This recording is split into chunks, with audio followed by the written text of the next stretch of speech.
ನಮಸ್ಕಾರ, welcome to Yo TV Kannada. ಕರ್ನಾಟಕದ ಪ್ರಸಿದ್ಧ ನಾಡ ಹಬ್ಬ ದಸರಾ ಆಚರಣೆಯು ಈ ನಾಡಿನ ಪ್ರಮುಖ ಹಬ್ಬವಾಗಿದೆ. ನಾಡಿನಾದ್ಯಂತ ಈ ಹಬ್ಬವನ್ನ ಅತ್ಯಂತ ಸಂಸ್ಕೃತಿ ಮತ್ತು ನಂಬಿಕೆಗಳ ಆಧಾರದ ಮೇಲೆ ವಿಜೃಂಭಣೆಯಿಂದ ಆಚರಿಸಲಾಗುತ್ತದೆ. ಈ ಹಬ್ಬದ ಸಡಗರ ಕಣ್ತುಂಬಿಕೊಳ್ಳಲು ಕಾತರರಾಗಿದ್ದೇವೆ. ಈ ಹಬ್ಬದ ಆಚರಣೆಗಳು ಒಂದು ಕಡೆಯಾದರೆ ಭವ್ಯವಾದ ಇತಿಹಾಸದಲ್ಲಿ ನಮ್ಮ ಮೈಸೂರು ದಸರಾ ಉತ್ಸವ ಹೇಗೆ ಸಾಗಿ ಬಂತು ಎಂಬುದನ್ನ ತಿಳಿಯೋದು ಕೂಡ ಅಷ್ಟೇ ಮುಖ್ಯವಾಗುತ್ತದೆ. ಹಾಗಾದರೆ ಕರ್ನಾಟಕದ ಮೆರುಗು ಹೆಚ್ಚಿಸಿರುವ ವಿಜಯದಶಮಿ ಹಬ್ಬದ ಹಿನ್ನೆಲೆ ಹಾಗೂ ಆಚರಣೆ ಕುರಿತು ಈ ಕಂಪ್ಲೀಟ್ ಸ್ಟೋರಿಯಲ್ಲಿ ನಾವು ತಿಳಿಯೋಣ ಬನ್ನಿ. ಹೌದು, ಮೈಸೂರಿನ ಅಧಿದೇವತೆ ಚಾಮುಂಡೇಶ್ವರಿಯ ಆರಾಧನೆಯೊಂದಿಗೆ ಆರಂಭವಾಗುವ ನವರಾತ್ರಿ ಹಾಗೂ 10ನೆಯ ದಿನದಂದು ನಡೆಯುವ ವೈಭವದ ವಿಜಯದಶಮಿಯಾಗಿದೆ. ಮೈಸೂರು ದಸರಾ ಮಹೋತ್ಸವಕ್ಕೆ ಅದರದೇ ಆದ ಐತಿಹಾಸಿಕ ಪರಂಪರೆ ಹಾಗೂ ಸಾಂಸ್ಕೃತಿಕ ಹಿನ್ನೆಲೆ ಕೂಡ ಇದೆ. ದಸರಾ ಹಬ್ಬದಂದು ಭಗವಾನ್ ಶ್ರೀರಾಮ ಮತ್ತು ದುರ್ಗಾದೇವಿಗೆ ವಿಶೇಷ ಪೂಜೆಗಳು ಸಲ್ಲಿಸುತ್ತವೆ. ಒಂದು ಕಥೆಯ ಪ್ರಕಾರ ರಾವಣನು ರಾಮನ ಮಡದಿಯಾದ ಸೀತೆಯನ್ನ ಅಪಹರಿಸಿದ್ದಕ್ಕಾಗಿ ಶ್ರೀರಾಮನು ರಾವಣನನ್ನ ಹತ್ಯೆಗೈಯುತ್ತಾನೆ.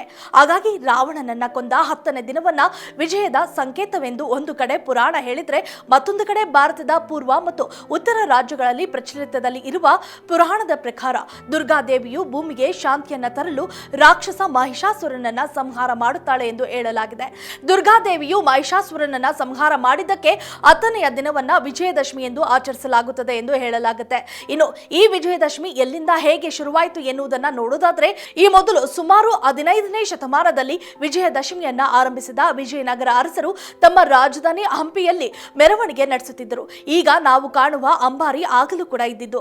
ಕಂಪಿಲ ವಿಜಯನಗರ ಸಾಮ್ರಾಜ್ಯಗಳನ್ನ ದಾಟಿ ಮೈಸೂರು ಅರಸರನ್ನ ತಲುಪಿ ನಾಡ ಹಬ್ಬ ದಸರಾ ಜರುಗುತ್ತಿತ್ತು. ಪ್ರತಿ ವರ್ಷ ದೇವಿ ಚಾಮುಂಡೇಶ್ವರಿಯನ್ನ ಕುರುಳಿರಿಸಿಕೊಂಡು ಮೆರವಣಿಗೆ ಸಾಗುತ್ತದೆ.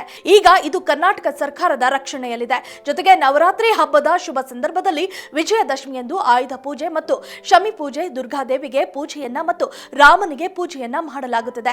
ಇನ್ನು ವಿಜಯದಶಮಿಯಂದು ಜನರು ರಾವಣನ ಪ್ರತಿಕೃತಿಯನ್ನ ಸುಡುತ್ತಾರೆ ಮತ್ತು ರಾಮಲೀಲವನ್ನ ಅನೇಕ ಸ್ಥಳಗಳಲ್ಲಿ ಆಯೋಜಿಸಲಾಗುತ್ತದೆ. ಪ್ರತಿ ವರ್ಷ ಅಶ್ವಿನಿ ಮಾಸದ ಶುಕ್ಲ ಪಕ್ಷದ 9 ದಿನಗಳ ವ್ರತಾಚರಣೆಯಿಂದ 10ನೇ ದಿನದಂದು ದಸರಾ ಹಬ್ಬವನ್ನ ಆಚರಿಸಲಾಗುತ್ತದೆ. ಈ ದಿನ ದುರ್ಗಾದೇವಿಯ ವಿಗ್ರಹವನ್ನ ಹೊತ್ತು ಆನೆಗಳು ಜಂಬೂ ಸವಾರಿ ಮಾಡುವುದನ್ನ ನೋಡಿ ಕಣ್ತುಂಬಿಕೊಳ್ಳಬಹುದು.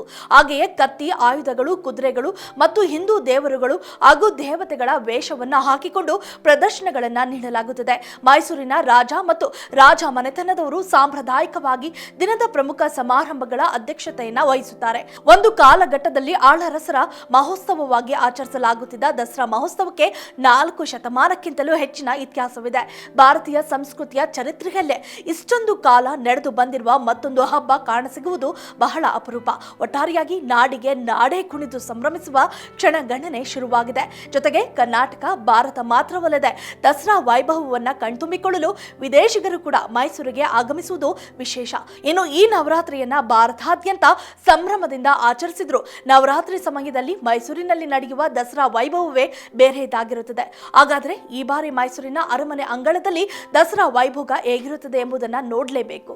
If you like this video, ಬೇಗ ಲೈಕ್ ಮಾಡಿ, ಕಾಮೆಂಟ್ ಮಾಡಿ, ಶೇರ್ ಮಾಡಿ ಹಾಗೂ ಯೋಯೋ ಟಿವಿ ಕನ್ನಡವನ್ನು ಸಬ್ಸ್ಕ್ರೈಬ್ ಮಾಡಿ.